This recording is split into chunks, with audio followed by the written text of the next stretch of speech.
We have quite often heard about sustainability. I think the challenge is to define sustainability clearly. We have grouped an expert talk for people, Professor Dr. Thomas Bayerle, with who I have carried out real estate research quality program.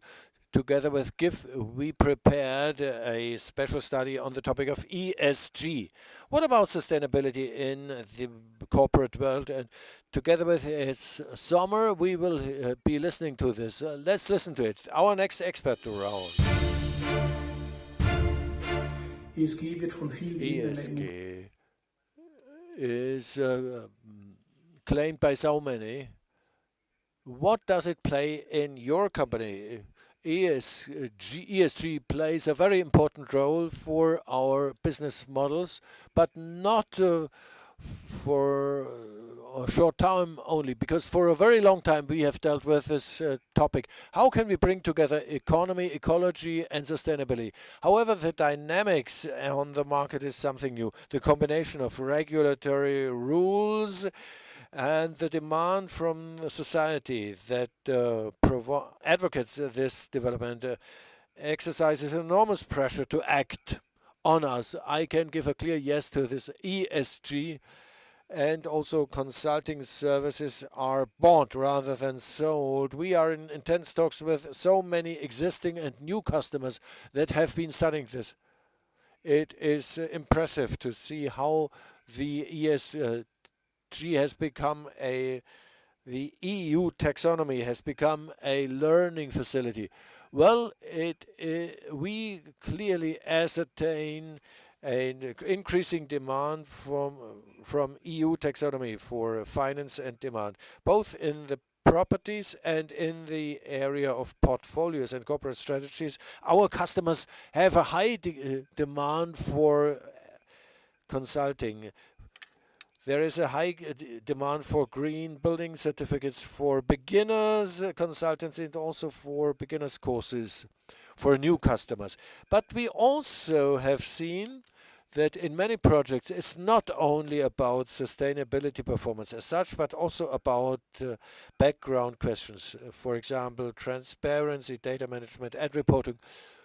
We talk so much about green properties, but there is also the dark side. Many properties that are stranded assets that cannot be greened, where the market value will shrink dramatically because they do not fulfill the minimum requirements.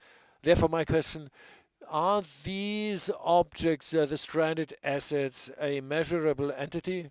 Well, stranded assets cannot be measured yet on the German real estate market. But one thing is clear, the risk of an aging portfolio is certainly a matter of course. It is a challenge already now. Therefore, we need to counter this with a restoration wave that goes both in depth and has a frequency that is unheard of. Because one thing is clear, the most important lever for reaching the climate objectives is in the existing buildings, especially those buildings that have a stranded asset risk must be made fit for the climate and fit for the future. We believe that in 2025 ESG funds will manage about 60% of the assets. So we will have a massive reshift of funds. The visibility of stranded assets would help in making these potentials visible. The fulfillment of sustainability criteria is not the opposite of sustainability, but it's the foundation. How do you measure the green success? What are the future-related performance criteria that you try to satisfy your customers with? That's far from being simple. One thing is clear, the market of rating and reporting systems, but also the indices on certificates, is in a strong transformation. We are seeing new concepts and new systems cropping up. At times they merge, also they are also at times disappearing totally from the market. We can say one thing very clearly. Further dimensions will be of circularity, social impact, the CO2 life cycle assessments, indices that go towards a circular economy, but also aspects like health, well-being, and user satisfaction are going to play a much more important role than up to now.